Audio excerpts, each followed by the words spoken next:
এই খেতে কাজ করতেছেন, কষ্ট হয় না? কষ্ট হয় না। আচ্ছা, আপনাদের হাজিরা কত? ধরেন না 600।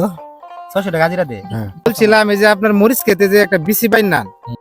আসসালামু আলাইকুম সম্মানিত ভিউয়ার্স। তো আলহামদুলিল্লাহ আমি আল্লাহর রহমতে অনেক ভালো আছি। তো আমি চলে আসলাম আমাদের বাড়ির সামনে হাওরে। তো এটা হলো একটা মরিচ ক্ষেত। তো আমাদের এনো কিছু কাকা এবং মুরব্বী লোক আছে, তার কাছে একটা কথা জিজ্ঞাসা করব।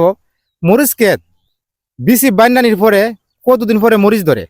তো আজকে আমি প্রশ্নটা আপনাদের সামনে তুলে ধরবো, তো সবাই সাথে থাকেন। আসসালামু আলাইকুম। ওয়ালাইকুম আসসালাম। কেমন আছেন? আলহামদুলিল্লাহ ভালোই আছি।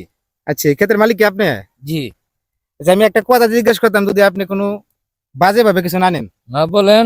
বলছিলাম এই যে আপনার মরিচ খেতে যে একটা বিসি বাইন্ডান, হুম। যে মরিচের বিসিটা হুম। বাইন্ডানির পরে কতদিন পরে আপনার এই গাছে মরিচ ধরে, যদি বলতেন। বাইন্ডানির পর 2.5 থেকে 3 মাস লাগে মরিচ ধরতে ধরতে। 3 মাস? 3 মাস। আচ্ছা, ধরেন মরিচ ধরার পরে আপনি কতদিন মরিচ গুলা তুলতে পারেন? মরিচ ধরলে পরে দিয়ে মনে করুন মাসেক পরে দিয়ে মরিচ তোলাবা। মানে মাঘ মাসের শেষ দিক দিয়ে মরিচ উঠানো যা। তাই? হ্যাঁ। তো আপনারা কেমন আছেন চাচা? চাচা ভালো আছেন? ভালো আছে আলহামদুলিল্লাহ। এই খেতে কাজ করতেছেন, কষ্ট হয় না? কষ্ট হয় না। আচ্ছা, আপনাদের হাজিরা কত? ধরেন না 600।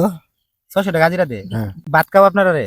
খাওয়া 3 বার। 3বার। 3বার খাওয়ান? জি।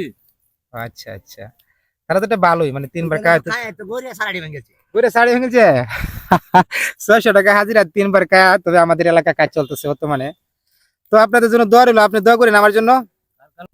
তো আমার ভিডিওটা শেষ করতে যাচ্ছি, আজকের মতো চলে যাচ্ছি, তবু যাচ্ছি না চলে, কোনো পরবর্তী ভিডিওতে আপনাদের সাথে দেখা হচ্ছে। আসসালামু আলাইকুম।